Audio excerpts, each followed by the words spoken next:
muchas gracias a ambos expositores. Ahora abrimos un tiempo de preguntas. No sé, apuren, pues ya tengo la primera, que es del doctor Gargarella, y me lo pidió recién. Y después por ahí algunas preguntas yo, y después pasamos a ustedes si les parece bien.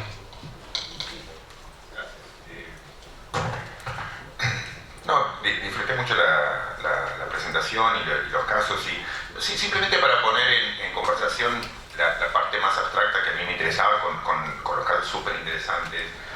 Quería hacer algún comentario puntual sobre los distintos casos como criterios. Primero, decir que los principios que a mí me interesó definir así de modo abstracto creo que pueden conversar perfectamente con estos casos. De los cuatro casos yo diría una línea sobre cada uno, para tratar de establecer esa conversación.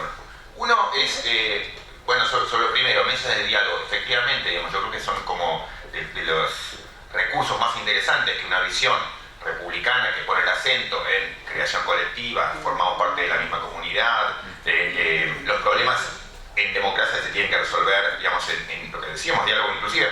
Es un punto de partida para mí excepcional y es fantástico que Aida haya puesto el acento en la misma idea de mesa de diálogo que yo no presenté, pero que me parece que es un componente esencial. Sí lo que diría, digamos, y eso también tiene un puente a la práctica que gente como Raúl y digamos, muchos de los aquí presentes llevan adelante, es que como todas las soluciones, yo creo que ese es un punto de partida excepcional, pero otra vez, no fetichizando la solución y digamos, entendiendo, ya está, ya cumplimos porque hice un llamado por teléfono, ya sentamos a la gente, se juntaron, dialogaron. No, ese es solamente el comienzo para poder hacer lo otro, eso es iniciar un proceso para otra cosa. Entonces, es fundamental para poder pensar mejor un tipo de solución que yo creo que tiene mucho que ver con cómo ayudamos a restaurar la práctica. Yo decía, por ejemplo, lo que necesitamos es, como principio, restaurar vínculos, restablecer relaciones. Y eso, claro, suena en abstracto como, bueno, qué lindo, digamos, el mundo feliz, pero no, eso se puede traducir en una mesa en donde pensamos de lugares distintos sobre el problema y vemos cómo implementamos una práctica como muchas de las prácticas que Raúl habitualmente me cuenta, digamos, se puede hacer. Bueno, ¿cómo hacemos para recuperar a esta persona, digamos, el sentido de reinstalarla en su comunidad? Aquí tiene como referentes a la gente que juega al fútbol, al cura del barrio, al profesor de gimnasia. Bueno, esto es, entonces, pensar desde puntos de vista distintos, modos de restaurar una práctica. Otra vez, nada de eso es algo meramente abstracto ni que nos lleve a quedarnos en el fetichismo de ya usé diálogo, ya hice una mesa, ya me quedo tranquilo, ya cumplí y además soy un juez de avanzada. Digamos, eso significa nada. El caso de la biblioteca, digamos, también interesante. La única nota que a mí me preocupa de allí es el riesgo, digamos, de una solución, como diría, de arriba abajo, digamos. Entonces, la idea es, bueno, ¿cómo hacemos? O sea, está muy bien y la jueza es creativa, es interesante, pero también es esa idea, digamos, ajena a la cuestión de mesa de diálogo, conversación. Yo doy criterios jurídicos, pero digamos, es un problema que me trasciende. Otra vez, como cuestión general, problemas sociales requieren sobre todo atención social. Pensar que los problemas sociales graves se resuelven con el derecho penal es parte del problema, digamos, es no entender, digamos, de qué va la cosa. Entonces, caso bien interesante con un riesgo, digamos, que tiene que ver con ese enfoque, yo diría, arriba abajo. El de la falsa alarma, interesante también en esto de el castigo. Parece que para quienes estamos de un modo u otro, sobre todo, digamos, muchos de ustedes que yo, digamos, involucrados, yo soy juez penal, pongamos, uno es juez penal, trabaja en la fiscalía, digamos, y piensa que la última estación necesaria es el castigo, digamos, correrse de ahí, digamos, como en el caso de la falsa alarma, es muy importante. O sea, no es que todos los trenes tienen que llegar a esa estación final. Esa es una posibilidad, diría, la peor de todas, en el sentido de que hay miles de caminos más eficientes, más interesantes, más respetuosos, digamos, que una sociedad que busca estar más integrada, digamos, debe buscar. Entonces, sacarse de encima, como se sacó esa jueza, la idea de que la última estación necesariamente es, digamos, la estación del castigo. Y también, digamos, aún para el último caso difícil, bueno, cosas importantes, digamos, otra vez, en entramos muchas veces con el paradigma de que, bueno, digamos, cometió algo espantoso, digamos, y entonces vemos de qué modo lo sancionamos. Pensemos entre otras cosas, ¿qué es lo que pasa previsiblemente si yo a esa persona digamos, que cometió una falta muy grave?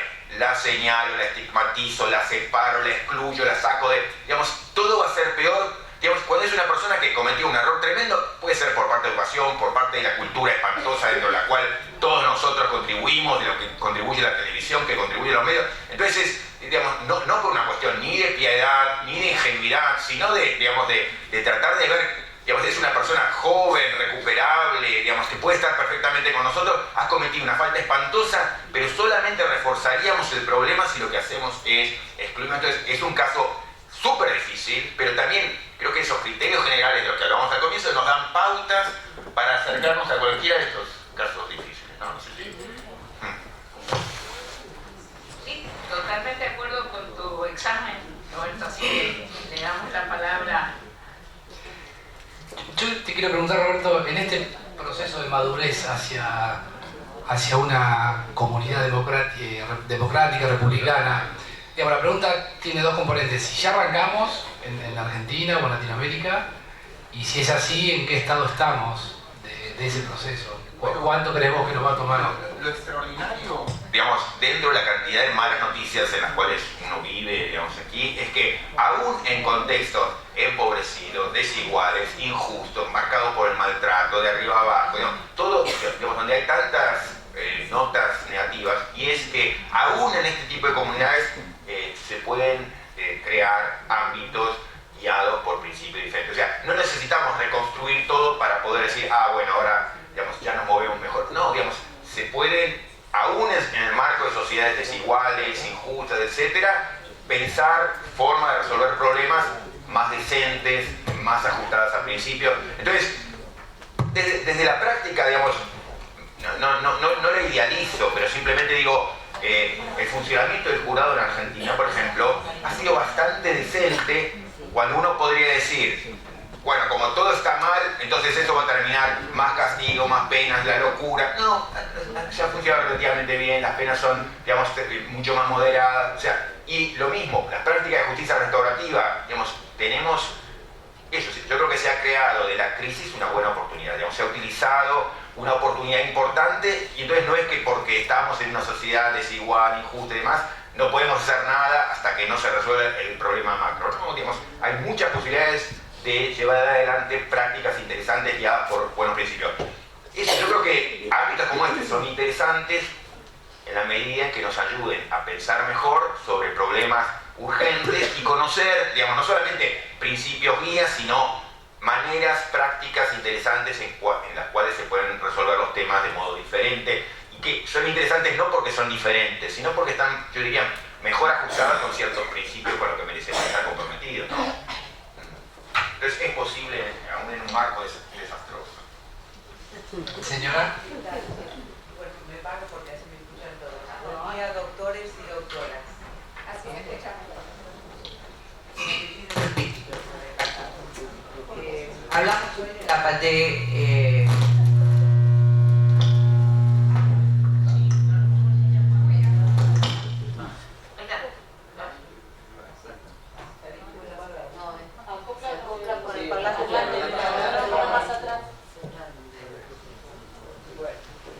hablamos hoy de la palabra comprometidos. Entonces nombramos cortes, jueces, fallos, agentes, abogados. Y creo que esta reunión, esta jornada, se puede, digamos que, resumir con tres palabras, doctor. Con la palabra prevención, restauración y reinserción. En la prevención es donde,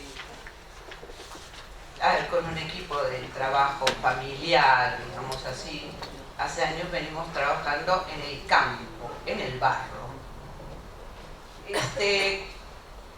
con referentes, captando chicos con problemas, tratando de reinsertarlos. Bueno, mi primo, profesor, bueno, ha sacado chicos así con el boxeo, de situaciones límites extremas, ¿no? Medallistas de tenis, pero con mucha ayuda y mucho sacrificio de golpear puertas en ministerios, en secretarías, para conseguir fondos.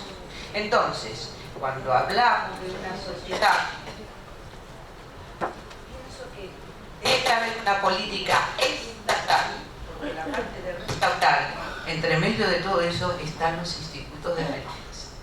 En situaciones caóticas, hemos querido entrar en el Almafuerte, no pudimos. Porque ¿quiénes somos? Yo trabajo en el Senado de la Nación, pero mi función es parlamentaria, no es una función, digamos, que a mí me permita representar.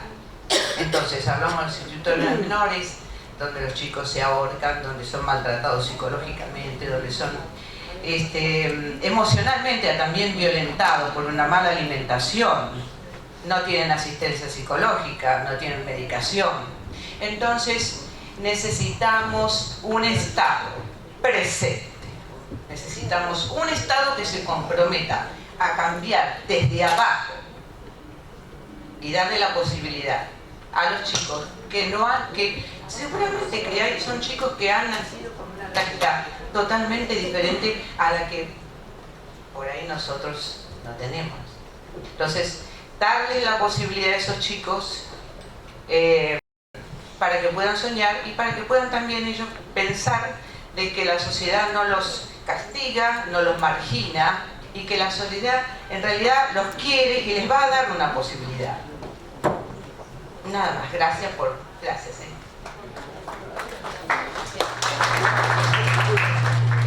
Allá, ¿cómo es tu nombre? Allá atrás, por favor, Ana.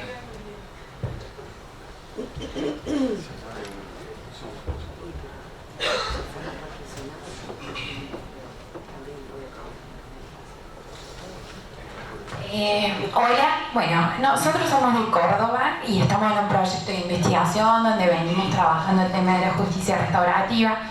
Ayer estuvimos hablando un poco con Calvo y hablábamos sobre lo que nosotros entendemos por algunos trabajos previos, sobre la tensión de la responsabilidad que compete en los procesos restaurativos al individuo, sobre la responsabilización y sobre lo que tiene que ver con esta idea de poder ser protagonista y de la tensión existente entre este componente y lo que propone la justicia restaurativa en términos del abordaje del delito o del conflicto como algo estructural. Quizás hablándolo con Natalia, mi compañera y demás, nosotros creemos que una de las cuestiones más llamativas de la justicia restaurativa es esto de pensar el delito y el conflicto como una oportunidad de transformación de parte de ese contexto, de lo estructural, aparte de la persona en sí misma. Entonces, preguntarle un poco a ustedes qué opiniones tienen, qué experiencias tienen o cómo piensan esa tensión que creemos atraviesa desde los fundamentos teóricos hasta la práctica misma en relación a la responsabilización, el protagonismo del sujeto y lo estructural y la transformación de eso estructural.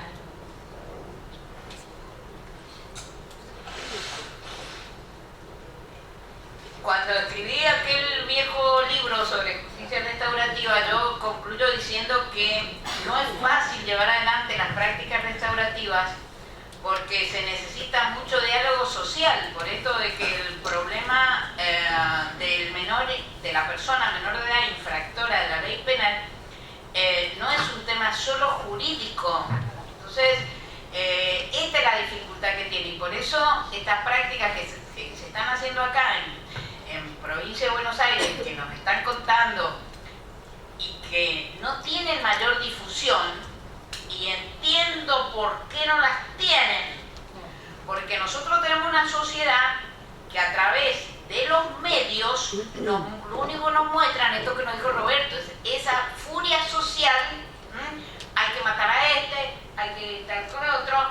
Entonces, efectivamente, cuando aquí uno habla de que este chico fui al club para ver que sirve para entrenar a los más chicos, entonces estamos tratando nadie sepa que estamos haciendo esa justicia restaurativa en el club. Porque tenemos a los padres de los otros chicos que si llegan a saber que este cometió una infracción a la ley penal, directamente sacan a los chicos del club. O sea, nosotros tenemos que luchar muchísimo contra la discriminación social. Vivimos en una sociedad que es muy discriminadora a nivel precisamente de las personas menores de edad infractoras de la ley penal. Somos muy discriminadores y tenemos que luchar muchísimo contra esa discriminación. Y a veces entiendo que es mejor no levantar olas para que no te venga la prensa de atrás, ¿no es cierto?, diciendo tal o cual cosa. Lo primero, en mi opinión, es luchar contra esas prácticas discriminadoras. Por eso es tan difícil llevar adelante los verdaderos programas de justicia restauradora. Porque en la justicia restauradora, como ustedes quieran, es la sociedad la que está implicada. Entonces hay que trabajar allí. Y como bien se dijo acá, bueno, los abogados, los jueces, podemos ser un elemento de esto. Pero tenemos que trabajar con otras áreas del conocimiento, con otras áreas del saber. Entonces, ahí está, en mi opinión, la gran dificultad. Nosotros, los argentinos, sí, somos personas que nos conmovemos frente a las víctimas, frente al problema. Cuando se hace una campaña de solidaridad, vamos y ponemos las plantas para que esto, todo eso está muy bien. Está muy bien como somos, está muy bien. Yo no estoy diciendo que los argentinos no servimos para nada, no. Somos solidarios en ese sentido, pero nos falta este sentido real de la inclusión. Esto que nos dijo Roberto cuando habló, ¿no es cierto? No creemos, por eso él tantas veces dijo, no es utópico, no es esto. ¿Por qué nos repitió tantas veces esta palabra? No es utópico, no es esto. Porque él sabe que lo que nosotros creemos desde otro lado es que, ¿qué es eso de sentir mía la ley? Es una utopía, es una... No. Tenemos que trabajar sobre eso. Parece teórico, pero no es nada teórico. Mientras nosotros no tengamos esa conciencia colectiva de que cuando excluimos, somos también responsables de la exclusión. Entonces, porque ese padre que saca a ese chico del club, porque ahí está un pibe que sabe jugar muy bien al fútbol y que puede enseñarle a los más chicos, pero es un delincuente, a ese al que le tenemos que enseñar, por favor no saques a tu hijo del club, no lo saques. Y eso es lo difícil, porque desde afuera el único derecho que sirve es el penal retributivo, o sea, el derecho penal. Miren, discúlpenme esta anécdota, pero a mí me parece que esto lo pinta el cuerpo entero a lo que quiero expresar. Hay una periodista en la Argentina que yo admiro muchísimo, se llama Magdalena Ruiz Guiñazú, y la admiro de la cabeza a los pies, pero ella, una persona tan admirada desde la prensa, voy a contar lo que hizo un día, y yo la escuché. Y si ella lo hace, ¿qué va a hacer el resto de los periodistas? Escucho en la radio esta conversación. Una señora llama por teléfono y cuenta que habían ido a Mar del Plata, que habían alquilado un departamento y que cuando la hija fue a abrir la puerta de la heladera, murió electrocutada. Entonces la mujer cuenta con desesperación que fue a la policía, que la policía le manda el expediente al fiscal, que el fiscal lo manda al juez, que se hace el juicio, que en el juicio el que les había alquilado el departamento, o sea el señor, el dueño de la heladera, prueba de que antes de alquilar han revisado todo el sistema de electricidad, que han revisado todo lo que había ahí adentro, que todo funcionaba perfectamente bien, que esto, que lo otro. Entonces, la justicia penal responde, en mi opinión, como la única manera de responder. Le dice, señora, usted tiene derecho a una reparación económica, claro que sí, por el riesgo creado por esta heladera, pero al señor no lo podemos condenar, No lo podemos condenar porque el delito no le resulta imputable. Por lo tanto, no hay delito penal, por lo tanto hay absolución penal. Entonces dice Magdalena, ¿y qué hicieron ustedes? Bueno, dice, después de eso fue a otro tribunal, dice que era superior, dice la mujer, para que revisara eso que había hecho la Cámara, y el tribunal dijo que la Cámara tenía razón. Y Magdalena, esta fuera la palabra de Magdalena, por favor, una persona a la que admiro como no admiro a ningún otro periodista argentino. Pero ¿cómo? Dice, su hija está muerta y el dueño de la heladera libre. Y eso es lo que pensamos los argentinos del derecho penal. Y tenemos que cambiar esa mentalidad. No hay nada que hacerle. Tenemos que cambiar esa mentalidad. Y si eso lo decimos del dueño de la heladera, imagínense ustedes lo que decimos del menor infractor de la ley penal. ¿Por qué la Constitución nos obliga desde la reforma constitucional de los 90 a tomar medidas positivas en favor de las mujeres, de los niños, de las personas con discapacidad, de los ancianos? ¿Por qué nos obliga? Nos obliga porque el constituyente, con gran realismo, sabe que la sociedad excluye a estas 4 categorías de personas. Y la sigue excluyendo no obstante los años que han pasado en la reforma constitucional. A ver si no excluimos a los ancianos, a ver si no excluimos a las personas con discapacidad, a ver si no excluimos a los niños.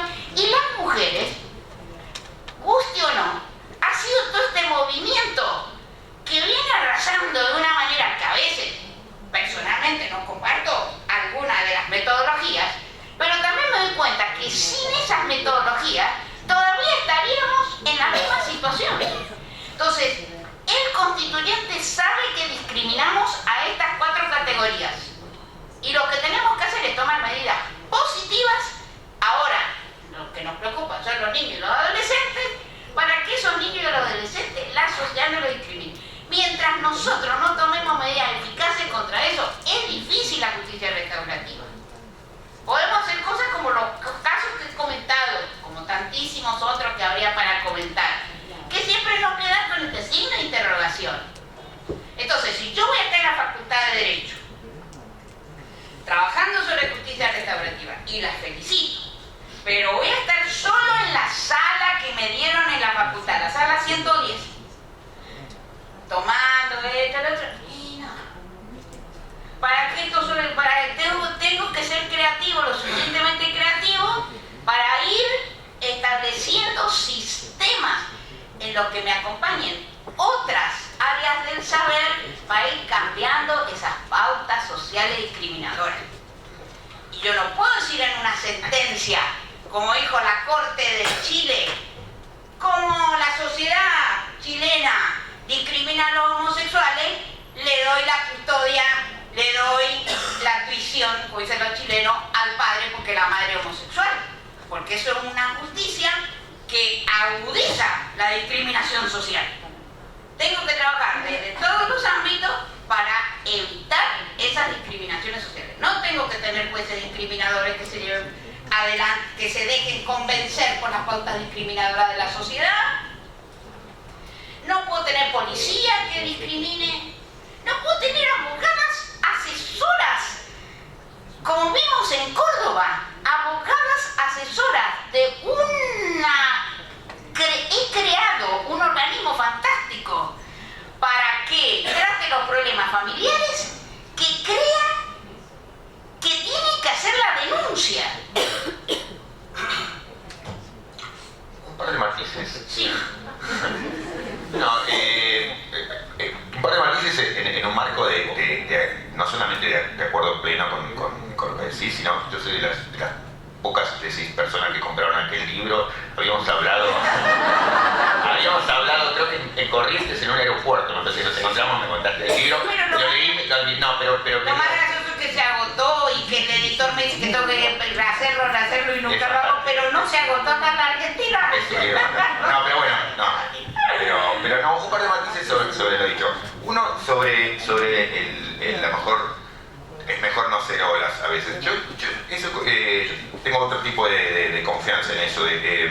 Me parece que, otra vez, pasa, si pensamos estos hechos desde el punto de vista de un hecho puntual o de una práctica que uno puede conocer. Yo creo que cuando uno conoce el tipo de prácticas y resultados que se dan en la realidad, digamos, en estas experiencias de volver a integrar a través del club, yo creo que son experiencias emocionantes para cualquiera que las escucha, y yo no solo no tendría vergüenza en presentarlas o decir que no se entere demasiado, sino que ojalá que se entere todo el mundo de lo extraordinario que se está haciendo. Yo en eso tengo confianza de que si uno cuenta, hace conocer, digamos, lo importante de lo que está pasando, eso es sanador y eso ayuda al cambio. Y lo mismo en el ejemplo de Magdalena, que es muy paralelo a lo que yo decía sobre la persona que luego de un crimen grita maten al asesino, y puesta en un jurado esa misma persona luego toma decisiones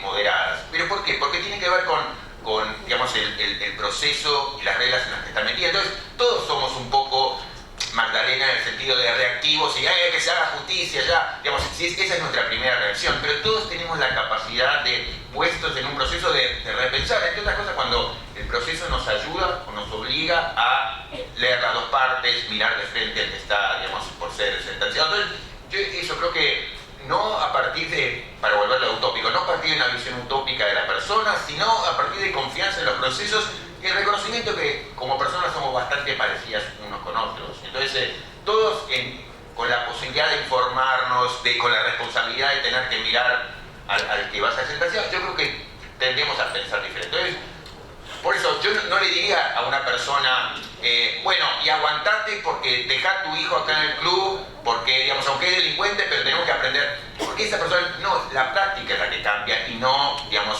el imponerle, ¿no? Entonces, yo creo que con la práctica todos, una práctica respetuosa nos ayuda a todos. Y las prácticas respetuosas dependen de procedimientos, y los procedimientos están a mano, ¿no? Entonces, en ese sentido estoy confiando. Cuando yo dije mejor no levantar olas, es mejor no levantarlas durante ese proceso. Cuando vos has tenido éxito, ahí sí lo mostrás. Pero durante el proceso no tenés que levantar olas, porque tenés gente que te ahoga. La primera reacción. Y entonces, lo que querés hacer con este chico te va a fracasar. Te va a fracasar porque la sociedad le pone. Entonces, cuando has tenido éxito, ahí sí lo vas a mostrar. Y dije cómo el comité está pidiendo que nos demos información sobre todas esas prácticas exitosas que hemos podido tener. Pero mientras estamos allí, mientras lo estamos llevando adelante, no hay que levantar esas olas, porque con realismo sabemos que, insisto, este realismo lo tuvo el constituyente, estos chicos son discriminados. Y la Corte nos lo dice todo el tiempo, la Corte Interamericana.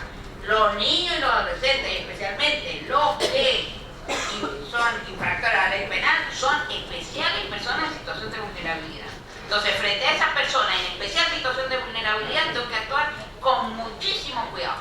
Después que todo pasó y que tuve éxito y que tal, ahí sí te felicito que muestres lo que hiciste. Pero mientras tanto, por favor, es mejor, en mi opinión. Perdón. También quiero decirte una cosa respecto del jurado.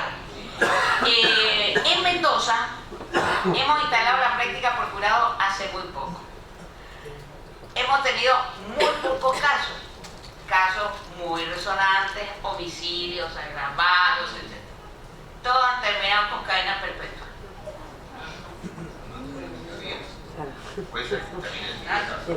Por el tipo, claro, el tipo de casos, homicidios agravados, cosas de... respecto del jurado, yo también, para los menores infractores, tengo mis serias dudas. ¿Y por qué? Porque tengo un caso que llegó a la Corte Interamericana de Derechos Humanos contra Nicaragua, terrible.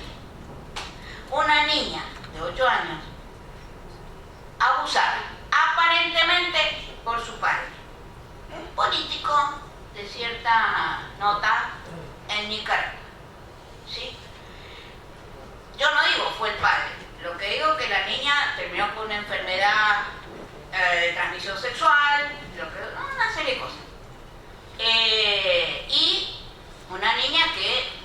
no salía a otro lado que no fuera cuando tenía este régimen de comunicación con el padre.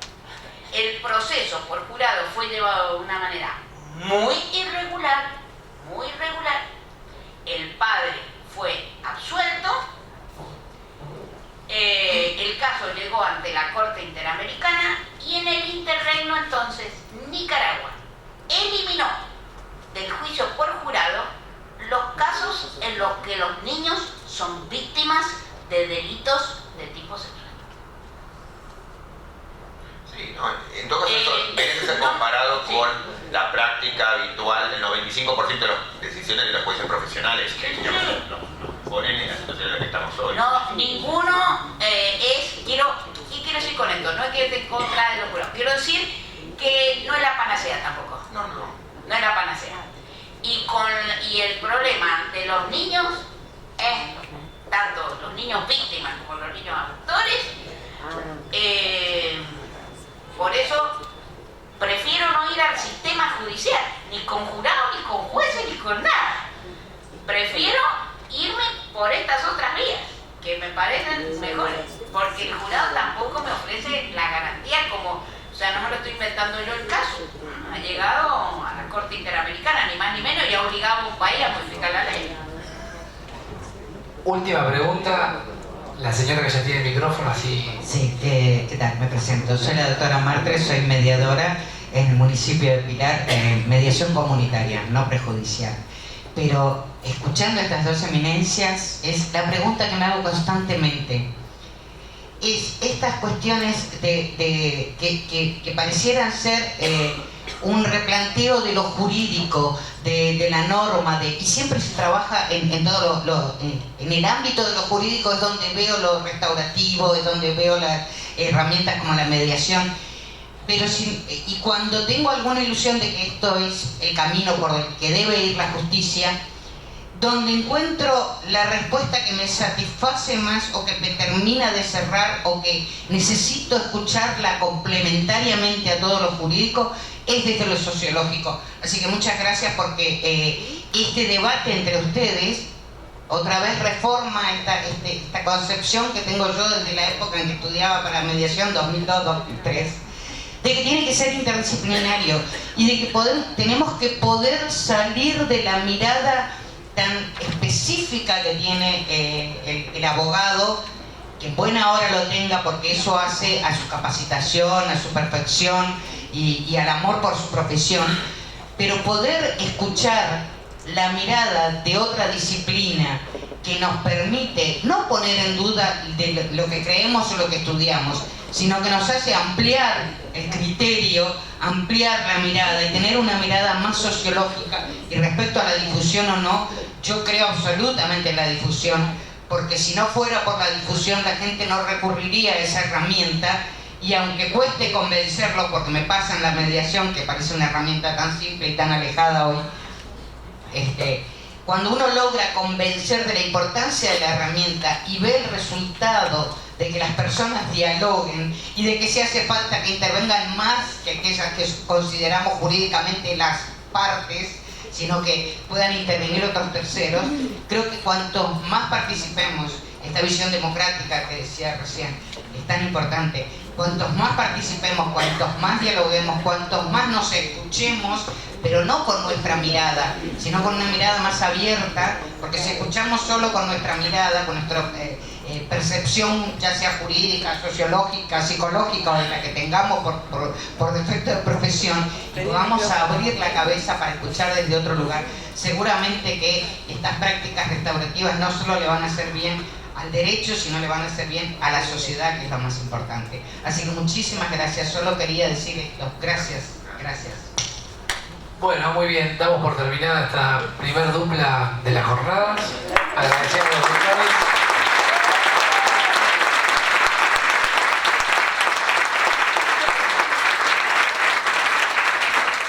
Bueno, buenos días. Estamos volviendo del corte del café. Bueno, ahora llega la segunda parte de esta primera fase de la jornada. Y tenemos como panelistas a Raúl Calvo Soler y la doctora Mari Veloz. Voy a hacer una breve introducción de la trayectoria de ambos, ¿sí? Bueno, Mari Beloff estudió en el Colegio Nacional de Buenos Aires e ingresó luego a la Facultad de Derecho de la misma universidad. Obtuvo su título de abogada con un diploma de honor, es magistri in legibus por la Escuela de Leyes de la Universidad de Harvard y doctora en Derecho Penal por la UBA. Es profesora titular de Derecho Penal y Procesal de la Facultad de Derecho de la UBA, enseña en diversas universidades nacionales y del extranjero cursos sobre Derecho Penal, Procesal, Derechos del Niño, Justicia Juvenil, Derechos Humanos y Género. Asesora en reformas legislativas en diversos países americanos y ha sido convocada como experta por organismos internacionales y ha brindado conferencias sobre temas de su especialidad en numerosos países. Desde el año 2007 es fiscal general de Política Criminal, Derechos Humanos y Servicios Comunitarios. Y el doctor Calvo Soler es licenciado en Derecho por la Universidad Autónoma de Barcelona, doctor en Ciencias Jurídicas y Sociales por la Universidad de Pompeu Fabra de Barcelona, profesor titular en la Universidad de Girona en los estudios de Derecho y Criminología y profesor visitante en la Universidad de San Andrés, Argentina. Actualmente es miembro investigador del proyecto La Responsabilidad Penal de Empresas Transnacionales por Violaciones a los Derechos Humanos y al Medio Ambiente. Ha sido consultor del Centro de Estudios Jurídicos de Cataluña en el programa de consolidación del conocimiento del Servicio de Justicia Juvenil de la Generalitat de Cataluña y actual director del programa de Justicia Juvenil del municipio de San Isidro y Pergamino. Y tiene libros de su autoría, entre los que se destacan Donde la justicia no llega y Justicia Juvenil y prácticas restaurativas. Bueno, a continuación van a tener la palabra ellos. Breve, ¿por qué estoy acá? Digamos, ¿por qué estoy acá presentándolos? Un poco de presentarme.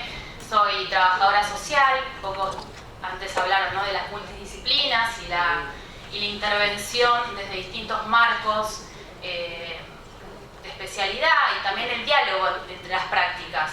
Así que para mí es un honor estar acá, haber sido convocada para presentarlos. Agradezco la presencia de todos y bueno, y mi participación en este ámbito arrancó con la colaboración y la compañía de Raúl Calvo Soler en las prácticas restaurativas de acá. Y bueno, fue un camino, una vez que uno arranca este camino es muy difícil dejar de hacerse preguntas y buscar respuestas que todo el tiempo la sociedad nos va mostrando desafíos y enriqueciendo, ¿no?, las prácticas y el diálogo. Así que muy feliz de estar acá, les agradezco y también agradecer a la Fundación Funrepar, en la que participo como colaboradora, para poder generar y continuar trabajando en encuentros de formación e intercambio de estas experiencias, que es lo que nos va a llevar a ampliarlas. Dejo la palabra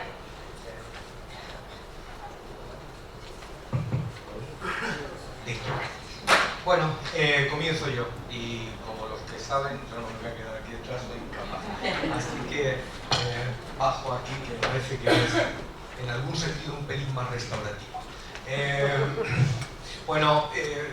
Quería presentar un trabajo que en realidad es el último capítulo del libro que yo publiqué el año pasado, que se llama Justicia Juvenil y Prácticas Restaurativas, en el que yo intentaba presentar lo que concibo son los próximos 20 retos que la justicia restaurativa tiene que asumir si quiere realmente ser determinante y dejar de ser una moda para convertirse en algo imprescindible. Me parecía que merecía la pena reflexionar sobre qué papel queremos que juegue y me voy a ocupar especialmente de esta cuestión. Solo dos cositas rápidamente.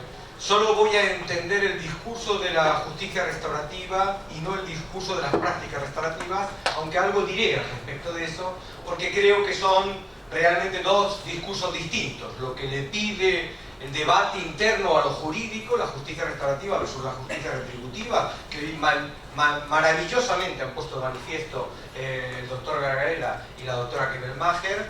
Pero después está el debate, que mencionaba Romina, de lo que nos dicen las prácticas restaurativas al derecho. Como les he dicho esta mañana, para mí el discurso restaurativo es incomprensible sin la lectura de autores como Horney, Habermas, que conciben una manera distinta de entender las relaciones humanas. Yo creo que lo restaurativo es una convicción acerca de volver a repensar cómo nos relacionamos unos con otros, y desde esa perspectiva retan al derecho para que se repiense. Porque, ya lo he dicho antes, sigo sorprendido, y el otro día en la Facultad de Derecho, en un acto insistía sobre esta idea, sigo sorprendido de que a lo mejor no estamos encontrando la respuesta adecuada de qué hacemos con un derecho del siglo XVIII en una sociedad del siglo XXI. Y a lo mejor tenemos que empezar a pensar bien qué es lo que hacemos. Voy a intentar explicar esto. Un poco hemos intentado combinar las visiones, igual que antes con el doctor Gargarella y la doctora Kebelmacher. Voy a intentar dar una perspectiva filosófica, pero quizás no tan filosófica como van a ver, y muy vinculada a lo que ha sido mi experiencia de la dirección del programa y de Justicia Juvenil y Prácticas Restaurativas en estos 5 años en San Isidro y en los 2 años de Pergamino, y los 15 años anteriores en Cataluña debatiendo sobre estas cuestiones. Lo primero que yo quiero insistir es la idea sobre que lo restaurativo no es una moda pasajera. De hecho, es una moda, porque ahora hasta para freír un huevo se habla de restauratividad, y como sabemos, cuando esto se pone de moda, entonces todo el mundo rápidamente acude a un discurso para poner la palabra restaurativo en algún lugar. No me parece mal, está muy bien, es maravilloso, si en realidad nos lo tomamos en serio y estamos dispuestos a usar la ola de la que hablaban Gargarella y Kebelmacher, la ola para asentar una práctica adecuada, reflexionada sobre este tipo de trabajo. Pero para eso me parece que al menos debemos primero tener en cuenta 3 retos. Primero, yo creo que la justicia restaurativa no es el resultado del fracaso de la justicia retributiva. No necesitamos la justicia restaurativa porque los jueces no están logrando castigar suficientemente. No necesitamos la justicia restaurativa para lograr eficientizar la justicia retributiva. Necesitamos la justicia restaurativa porque necesitamos repensar lo que hacemos y lo que somos. No como mejorar el castigo o lo que fuimos. Esto que yo les contaba, el anuncio de televisión de esta mañana, cuando la hija le pregunta a papá, ¿y la tablet que le regalé no la usas? Y dice sí, y está cortando la zanahoria encima de la tablet que le regaló. Esto es lo que me refiero con eso. No se trata de tomar una nueva cuestión llamada justicia restaurativa para usarla como sustituto de lo que veníamos haciendo en la justicia retributiva, en el sentido de simplemente hacer lo mismo que hacíamos antes, pero ahora lo llamamos restaurativo. No, se trata de repensar las instituciones, el papel del derecho, qué es un juez, qué es un abogado, qué es un proceso judicial y cómo se conecta todo eso con otras entidades. La justicia restaurativa no se trata de volver a viejos sistemas de respuestas. No es extraño esto que hablaban esta mañana. Tú le preguntas a la ciudadanía qué pasa con la delincuencia juvenil y dirán, no se educan en valores. Hay que ver el problema. Creo que alguno me ha oído contar la anécdota, terrible anécdota que yo sufrí una vez en México, dando una charla en la Corte Suprema, donde yo siempre les decía a mis alumnos, seguro que ustedes han escuchado aquí lo que faltan son y todo lo que llamaban valores, porque en una época esto es lo que nos decían. Tenemos lo que tenemos porque ya no se educan en valores, ya no se educan, ahora son emociones. Bueno, pero antes eran los valores. Entonces, como todos eran valores, todo eran valores. Y una vez en la Corte Suprema mexicana y dije, seguro que todos han escuchado hablar aquí, lo que faltan son, y todos gritaron, ¡huevos! Me quedé parado, pero no me la esperaba, era la respuesta mexicana lo que faltaba. Yo dije, me refería a los valores, y todos gritaron, ¡también! Y bueno, enganché el camino. Pero es verdad que no se trata, la restauratividad no es solo un discurso naif sobre valores. No se trata solo de esto, es algo mucho más profundo, mucho más impactante. Por último, yo creo que eso es un reto muy importante. La justicia restaurativa pretende repensar nuestra manera de entender la respuesta del sistema frente a personas que cometen un delito. En realidad pretende más, pero me voy a quedar en esta cuestión. Pretende repensarlo todo. Y eso quiere decir una respuesta integral.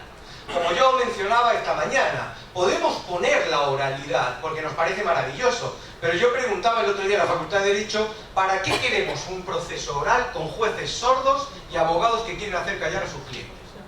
¿Para qué queremos la oralidad? Si todo fuese eso, necesitamos otra cosa, necesitamos algo mucho más profundo, mucho más impactante y queremos cambiar las cuestiones. Lo restaurativo no es una nueva manera de ser retributivista. Y esto me ayuda mucho a algunos de los ejemplos que puso la doctora Kemmelmacher. Yo lo decía también en algún momento, es curioso, en España tenemos y en Europa algunos jueces que dicen yo soy retributivista, restaurativista a muerte, totalmente restaurativista. ¿Por qué? Y digo, pues mira, yo no lo castigo, lo mando a un centro, lo mando a lavar platos desde las 9 de la mañana a las 9 de la noche, soy restaurativista. O sea, la idea de que ser restaurativista es ser creativo aplicando sanciones es sorprendente. Lo restaurativista no es ser creativo aplicando sanciones, es entender la finalidad pedagógica de una respuesta de un sistema. Esto es lo restaurativista. No es ser creativo castigando. A mí me dijo una vez un señor, me preguntó en un curso si él tenía un alumno que siempre llegaba tarde. Y entonces me dijo, yo soy muy restaurativista porque lo castigo lavando los baños mientras los chicos salen a jugar cada vez que llega tarde. Y me dijo, ¿y a usted le parece esto restaurativo? Y yo dije, si usted me prueba cómo el chico lavando los baños va a aprender que llegar tarde es una falta de respeto a sus compañeros, es restaurativo. Ahora, si usted no puede conectar estas dos ideas, esto es puro retributivo. Insisto porque lo vamos a ver mucho. Hay mucha gente que cree que lo restaurativo es ser creativo aplicando sanciones. Y no es esa la cuestión. Yo creo que no se trata de hacer transitar al victimario y a la víctima por diferentes espacios. Esto que yo digo, una especie de pasamanos. Ahora todo es, tenemos una víctima, al psicólogo, al trabajador social, al otro, a aquella institución. Es como que estamos corriendo a ver quién se lo quita de encima antes posible. Estamos buscando trasladar al joven en diferentes espacios sin coordinación, sin estrategia, sin un objetivo definido, sin saber qué estamos haciendo todos trabajando en ese espacio. Entonces, no se trata solo de a ver, te lo paso para que tú lo veas. Se trata de lograr una estrategia de trabajo con ese victimario y con la víctima. Por cierto, aunque creo que después vuelvo sobre esto, pero rápidamente, tradicionalmente en Europa, en los primeros movimientos del pensamiento restaurativo, usaban en contra de los principios kantianos a la víctima como un medio para salvar al victimario. Ahora nos hemos ido exactamente al lado opuesto. Ahora le hemos dado una justicia restaurativa que en Europa se llama una justicia para la víctima y le hemos dado el palo para que le dé el golpe definitivo al victimario según él quiere. De hecho, para otorgar o no una libertad condicional hay que preguntarle a la víctima qué opina. Y esto es determinante después. Entonces, hemos pasado de un extremo de una justicia restaurativa protectora del victimario a ultranza a una justicia restaurativa que sacrifica al victimario en pos del ejercicio de la víctima. Esto no es restaurativo. El restaurativista cree en el equilibrio, cree en el trabajo entre ambos. A veces en el encuentro, a veces no, pero cree en el trabajo conjunto con ambos. No se trata de usar a uno en detrimento del otro porque esto realmente me parece que no funciona. Y la otra cuestión, y reconozco que este es un espacio de debate muy importante, ¿cuál ha sido la mayor crítica al debate de la justicia restaurativa? La privatización de la justicia. Lo que mucha gente sostiene es que reclamar la justicia restaurativa es lograr privatizar la justicia. Yo creo que es un error, una conceptualización errónea. Creo que en San Isidro nosotros trabajamos con entidades públicas y entidades privadas. Trabajamos con jueces, con fiscales, con defensores. Trabajamos con escuelas públicas, escuelas privadas, entidades intermedias. Trabajamos con todo el espacio. Lo que sí es interesante es empezar a entender algo que dijo el doctor Gargarella. La justicia es un problema de entidades públicas, pero también de entidades privadas. La justicia no puede seguir siendo el espacio de ocúpate tú, que Hobbes lo dijo. Así que ocúpate tú. Se trata de lograr todos un protagonismo, entidades públicas y privadas que puedan desarrollar una dinámica de respuesta frente a esta situación.